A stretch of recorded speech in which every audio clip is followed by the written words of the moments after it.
Hello friends, मैं प्रदीप चौरसिया आपके अपने YouTube channel standard career institute पे आप सभी का स्वागत है। तो साथियों, आज हम आप सभी के बीच में बायोलॉजी में चर्चा करेंगे सेल यानी कोशिका पे। और यहाँ से बहुत ही ज़्यादा प्रश्न पूछा जाता है। तो आज के लेक्चर में सेल से एक भी अगर पूरा वीडियो आप देख लेते हैं तो एक भी क्वेश्चन नहीं छूटेगा। तो सबसे पहले हम बात करते हैं भैया सेल की। तो देख रहे हैं कि जो सेल और सेल मीन्स होता है कोशिका। क्या होता है भैया? कोशिका। इंग्लिश में क्या बोलते हैं? सेल बोलते हैं। हिंदी में क्या बोलेंगे? इसको कोशिका बोलेंगे। अब ये जो सेल है किस भाषा का शब्द है?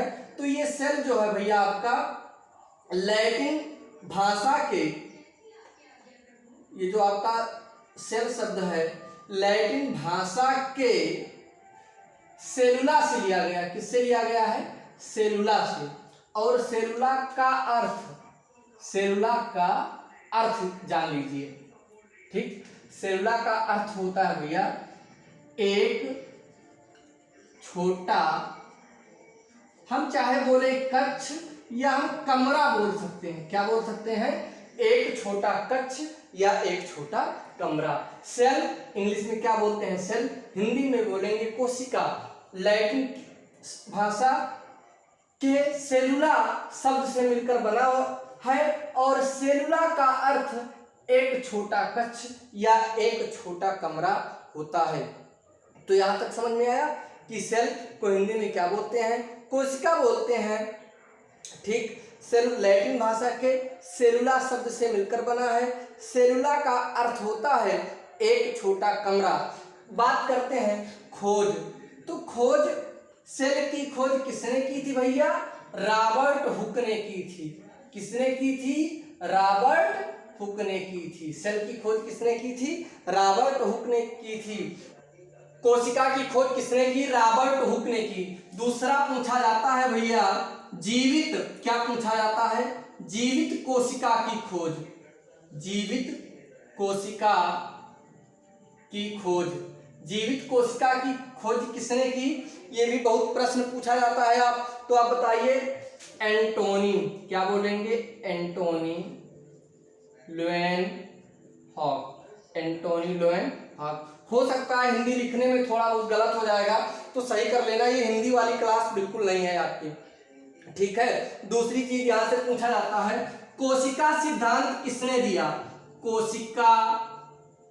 कोशिका सिद्धांत किसने दिया? कोशिका सिद्धांत किसने दिया? तो हम कहेंगे स्लाइडेन एवं स्वान ने।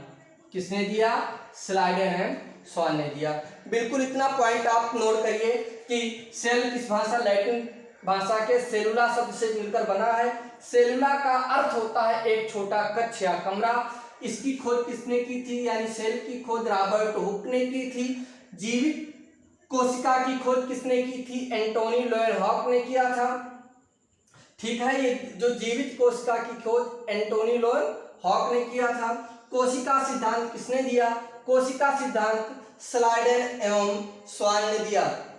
ठीक, यहां से अगला प्रश्न पूछा जाता है कि सबसे बड़ी कोशिका, क्या पूछा जाता है भैया? सबसे बड़ी कोशिका।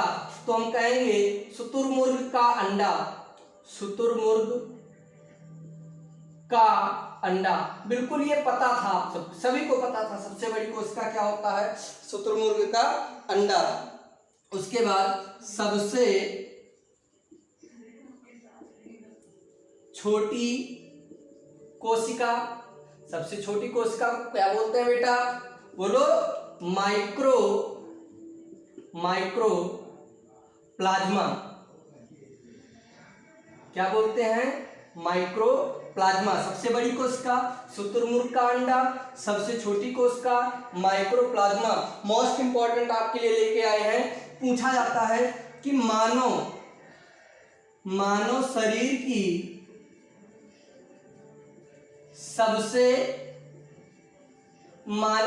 की सबसे बड़ी कोशिका। ये प्रश्न बहुत पूछा जाता है। मानव शरीर की सबसे बड़ी कोशिका को हम बोलते हैं भैया अंडाणु। क्या बोलते हैं? अंडाणु। इंग्लिश में बोलेंगे ओवम, OVUM, शायद यही होता है ओवम का। और ये कहाँ पाया जाता है? स्त्रियों में पाया जाता है। किसमें पाया जाता है? स्त्रियों में पाया जाता है। मानव शरीर की सबसे बड़ी कोशिका क्या होती है? अंडाणु होती है। कहाँ पे पाई जाती है? स्त्रियों में पाई जाती है। दूसरा, मानव शरीर की सबसे छोटी कोशिका, मानव शरीर की सबसे छोटी कोशिका को हम बोलते हैं शुक्राणु। क्या बोलते हैं? शुक्राणु। इंग्लिश में बोलेंगे स्पर्म। कहाँ पे पाया जाएगा? ये किसमें पाया जाएगा? पुरुषों में पाया जाएगा। किसमें पाया जाएगा? पुरुष में पाया जाएगा। देख लीजिए, सबसे बड़ी कोशिका शुतुरमुर्ग का अंडा, सबसे छोटी कोशिका माइक्रोप्लाज्मा, मानव शरीर की सबसे बड़ी कोशिका अंडाणु, मानव शरीर की सबसे छोटी कोशिका क्या होता है? शुक्राणु। किसमें पाया जाता है? पुरुषों में पाया जाता है। और ये सारी चीजें आप नोट कर लीजिएगा। और इसके बाद हम रद्द कर रहे हैं और आगे बढ़ रहे हैं। तो इसके आगे हम बात करते हैं बेटा, एक पॉइंट और है, देख लीजिए। सबसे लंबी कोशिका क्या पूछा जाता है? सबसे लंबी कोशिका। तो हम कहेंगे बेटा, सबसे लंबी कोशिका आपसे पूछेगा तो कौन सी कोशिका होती है? तंत्रिका कोशिका। कौन सी कोशिका होती है? तंत्रिका कोशिका। सबसे लंबी कोशिका कौन सी कोशिका? तंत्रिका कोशिका। किसकी बनी होती है? बोलिए, किसकी बनी होती है? न्यूरॉन की बनी होती है। किसकी बनी होती है? न्यूरॉन की होती है। इसकी लंबाई पूछा जा सकता है कि तंत्रिका कोशिका की लंबाई, क्या पूछा जा सकता है? तंत्रिका कोशिका की लंबाई। तो अगर आपसे मान लीजिए तंत्रिका कोशिका की लंबाई पूछेगा तो हम बता देंगे 1.5 मीटर होती है। ये तंत्रिका कोशिका कहाँ पाई जाती है? आपके मस्तिष्क में पाई जाती है। कहाँ पे पाई जाती है? मस्तिष्क में पाई जाती है। तो सबसे लंबी कोशिका तंत्रिका कोशिका कहाँ पाई जाती है? मस्तिष्क में पाई जाती है। तंत्रिका कोशिका किसकी बनी होती है? न्यूरॉन की बनी होती है। तंत्रिका कोशिका की लंबाई कितनी होती है? 1.5 मीटर होती है। ठीक, यहाँ तक समझ में आया है। इसके आगे हम बात करते हैं भैया कोशिका विभाजन। अगला पॉइंट क्या है हमारा? कोशिका विभाजन।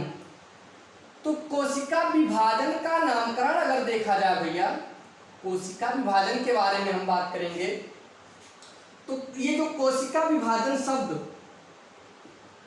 कोशिका विभाजन शब्द किसने दिया था? रुडोल्फ विर्चो ने दिया। कोशिका विभाजन शब्द किसने दिया? रुडोल्फ विर्चो ने दिया।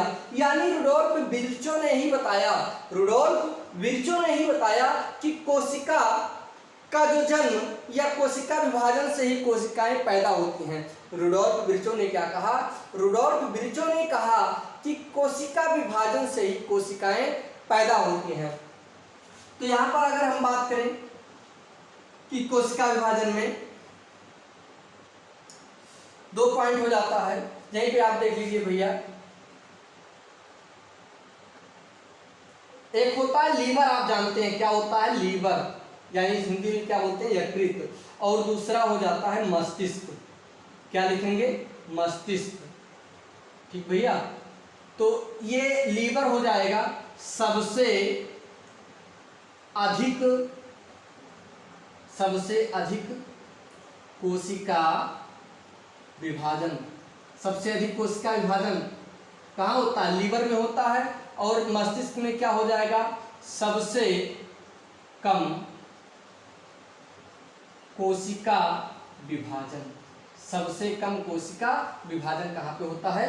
मस्तिष्क में। सबसे अधिक कोशिका विभाजन कहाँ पे होता है? लीवर में होता है। इसको हिंदी में यकृत भी बोलते हैं। क्या बोलते हैं? यकृत। और ये लीवर ऐसे लिख दो, LIVER। ठीक, चलिए, लीवर कहाँ पे पाया जाता है? दाहिनी साइड में पाया जाएगा।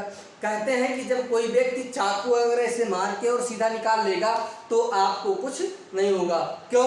क्योंकि यहाँ पे जो कोशिकाएं हैं इतनी सक्रिय रहती हैं कि टूट तो जाती हैं लेकिन पुनः क्या हो जाता है, निर्माण हो जाता है और पुनः सही हो जाती हैं। यानी कोई जब आपको चाकू मारे तो आप तुरंत ऐसे घूम जाइए कि चाकू कहाँ पे लगे, आपके दाहिनी साइड में, यकृत में लगेगा। तो सबसे अधिक कोशिका विभाजन कहाँ पे होता है, यकृत में होता है और आपको कुछ नहीं होगा। ठीक, इतना नोट किया। कोशिका विभाजन शब्द किसने दिया? रुडोल्फ विर्चो ने दिया है। ये पॉइंट आपके लिए मोस्ट इंपॉर्टेंट है, ये नोट कर लीजिएगा कि कोशिका विभाजन शब्द किसने दिया? रुडोल्फ विर्चो ने दिया। इतना नोट करिए आप। अगला पॉइंट है हमारा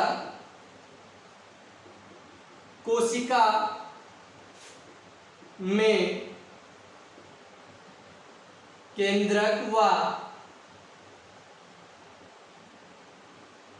केंद्रिका की खोज।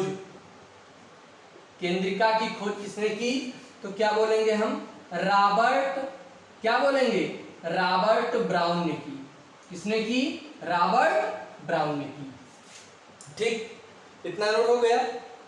इसके आगे एक सामान्य कोशिका के कितने भाग होते हैं? बोलिए।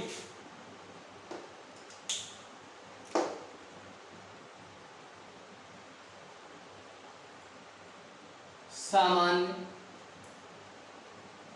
कोशिका के भाग, तो हम कहेंगे भैया कि 3 भाग होते हैं। कितने भाग होते हैं?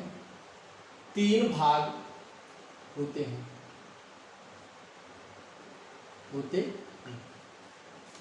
नंबर 1 क्या हो जाएगा? कोशिका आवरण। क्या हो जाएगा? कोशिका आवरण। कहीं पे लिखा रहेगा आपको, कहीं कहीं ये भी लिखा मिल सकता है कोशिका वरण है, आकी मात्रा लगी है। ठीक, कोशिका आवरण। ठीक, तो यही जो कोशिका आवरण है इसी को कहते हैं भैया कोशिका, क्या बोलते हैं? कोशिका का सबसे बाहरी भाग। कोशिका का सबसे बाहरी भाग, कोशिका का सबसे बाहरी भाग ही क्या कहलाता है? कोशिका आवरण कहलाता है। अब आप जानते हैं कि कोशिका का जो बाहरी आवरण है इसका 2 भाग होते हैं। एक हमारा कहलाता है, एक हो जाएगा कोशिका झिल्ली। कितने भाग होते हैं? कोशिका का सबसे बाहरी भाग होता है 2 भागों में, एक होता है कोशिका झिल्ली। क्या होता है भैया? कोशिका झिल्ली। ये कोशिका झिल्ली किसकी बनी होती है? प्रोटीन की बनी होती है। किसकी बनी होती है? प्रोटीन की बनी होती है। लिख दे रहे हैं, प्रोटीन की बनी होती है। किसकी बनी होती है? प्रोटीन की बनी होती है। किसमें पाई जाती है? जंतुओं में पाई जाती है। जंतु या मानव, जंतु या मानव, ठीक है, जंतु या मानव दोनों में पाई जाती है। कौन? कोशिका झिल्ली। कोशिका झिल्ली किसमें पाई जाती है? जंतु या मानव में पाई जाती है। कोशिका झिल्ली किसकी बनी होती है? प्रोटीन की बनी होती है। दूसरा पॉइंट हमारा कहलाता है कोशिका भित्ति। क्या हो जाएगा भैया? कोशिका भित्ति। ये कोशिका भित्ति, ये जो आप पढ़ रहे हैं कोशिका भित्ति, ये किसकी बनी होती है? सेलुलोज की बनी होती है। किसकी बनी होती है? सेलुलोज की बनी होती है। सेलुलोज की बनी होती है। किसमें पाया जाता है? पादपों में पाया जाता है, यानी पेड़ पौधों में पाया जाता है। किसमें पाया जाता है? पेड़ पौधों में। किसमें भैया? पेड़ पौधों में। ठीक, कोशिका भित्ति किसमें पाई जाती है? पेड़ पौधों में पाई जाती है। कोशिका भित्ति किसकी बनी होती है? तो कोशिका भित्ति सेलुलोज की बनी होती है। ये कोशिका झिल्ली और कोशिका भित्ति किसके पार्ट है? कोशिका आवरण का जो बाहरी भाग होता है। जंतु में जो कोशिका आवरण होता है वो किसका बना होता है? सेलुलोज का बना होता है। जंतुओं में जो कोशिका आवरण होता है वो किसका बना होता है? प्रोटीन का बना होता है। और पादपों यानी पेड़ पौधों में जो कोशिका भित्ति, जो कोशिका का बाहरी आवरण होता है वो किसका बना होता है? सेलुलोज का बना होता है। ये है, ठीक, अब सामान्य भाग में पहला भाग ये हो गया, दूसरा भाग हम कहेंगे भैया केंद्रक हो जाएगा। क्या हो जाएगा? केंद्रक। बोलो आप केंद्रक को परिभाषित कैसे करेंगे? बोलिए। कोशिका के अंदर, कोशिका के अंदर पाए जाने वाला, कोशिका के अंदर पाए जाने वाला गोल एवं सघन रचना। केंद्रक में क्या कहेंगे कि कोशिका के अंदर पाए जाने वाला गोल एवं सघन रचना, ये क्या हो गया? केंद्रक हो गया। तीसरे कहलाता है कोशिका द्रव्य। क्या बोलते हैं भैया? कोशिका द्रव्य। कोशिका द्रव्य, कोशिका क्या बोलेंगे भैया हम? कोशिका झिल्ली, कोशिका झिल्ली व केंद्रक के बीच के भाग को, कोशिका झिल्ली व केंद्रक, कोशिका झिल्ली व केंद्रक के बीच के भाग को हम क्या बोलते हैं? बोलिए। कोशिका द्रव्य बोलते हैं। क्या बोलते हैं? कोशिका द्रव्य बोलते हैं। तो कोशिका के कितने भाग होते हैं? कोशिका के 3 भाग होते हैं। नंबर 1 कोशिका आवरण, यानी कोशिका का जो सबसे बाहरी भाग होता है, एक कोशिका आवरण, एक होता है कोशिका झिल्ली, एक होता है कोशिका भित्ति। कोशिका झिल्ली प्रोटीन की बनी होती है, जंतु या मानव में पाई जाती है। कोशिका भित्ति सेलुलोज की बनी होती है, पादपों या पेड़ पौधों में पाई जाती है। दूसरा पार्ट, कोशिका के भाग का दूसरा पार्ट होता है केंद्रक। कोशिका के अंदर पाए जाने वाला गोल या सघन रचना क्या कहलाता है? केंद्रक कहलाता है। तीसरा पॉइंट होता है कोशिका द्रव्य। कोशिका झिल्ली व केंद्रक के बीच के भाग को क्या बोलते हैं?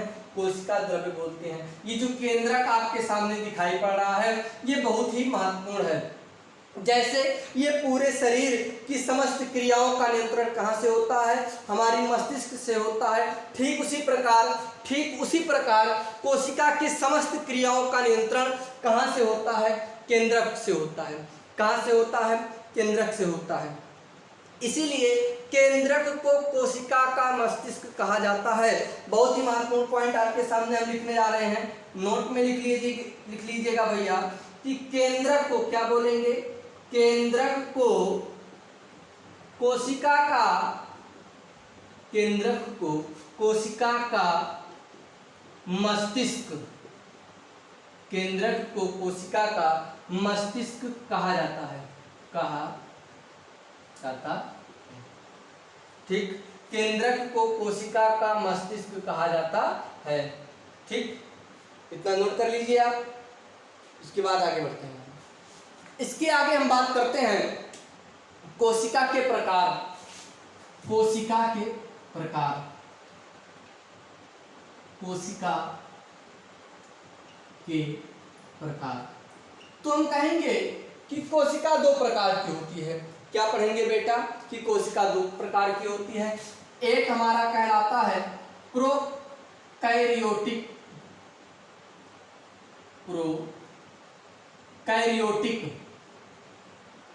प्रोकैरियोटिक कोशिका, प्रोकैरियोटिक कोशिका। दूसरा हमारा हो जाएगा यूकैरियोटिक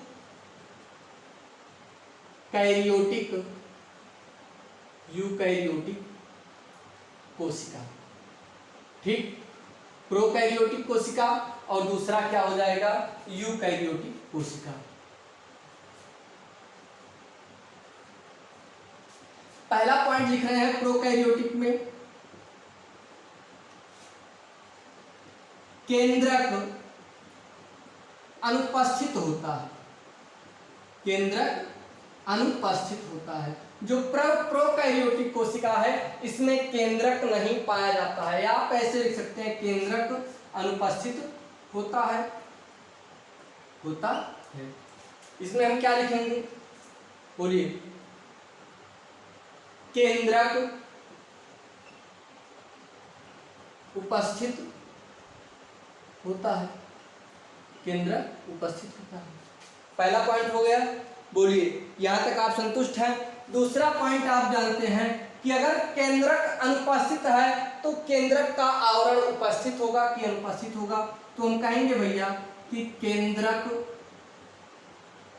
आवरण अनुपस्थित, यानी केंद्रक आवरण भी नहीं पाया जाता है। और यहाँ पे केंद्रक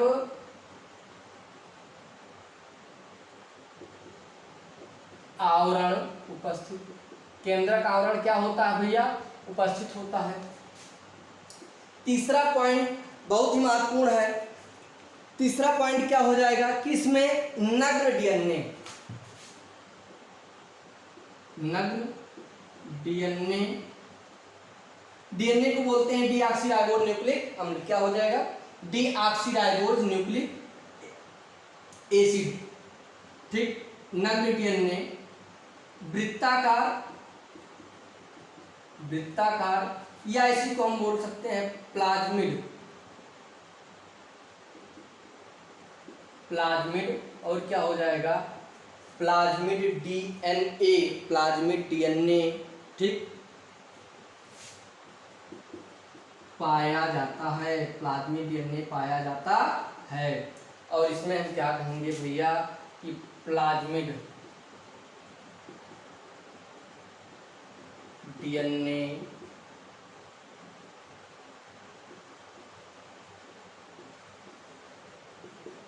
प्लाज्मिड डीएनए नहीं पाया जाता है, प्लाज्मिड डीएनए नहीं पाया जाता है। अगला पॉइंट है 4 नंबर, माइटोकॉन्ड्रिया, माइटोकॉन्ड्रिया लाइसोसोम, लवक,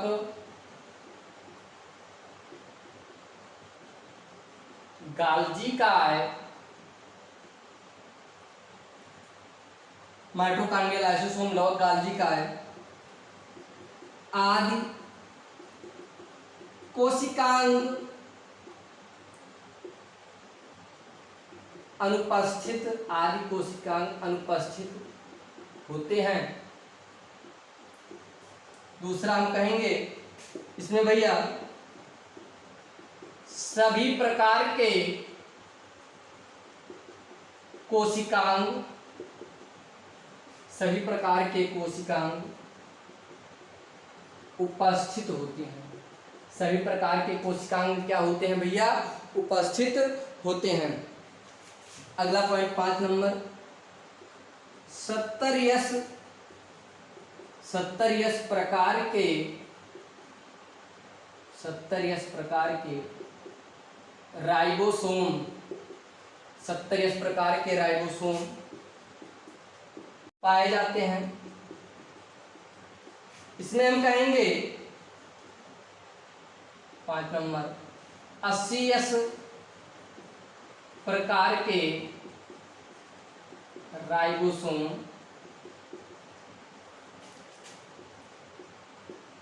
पाए जाते हैं। ठीक, प्रोकैरियोटिक में एक बार फिर से देख लीजिए कि कोशिका कितने प्रकार की होती है। कोशिका 2 प्रकार की होती है, एक होती है प्रोकैरियोटिक कोशिका, दूसरी कहलाती है यूकैरियोटिक कोशिका। ठीक भैया, तो प्रोकैरियोटिक कोशिका, प्रोकैरियोटिक कोशिका में केंद्रक अनुपस्थित होता है, यानी केंद्रक नहीं पाया जाता है। यूकैरियोटिक कोशिका में केंद्रक पाया जाता है।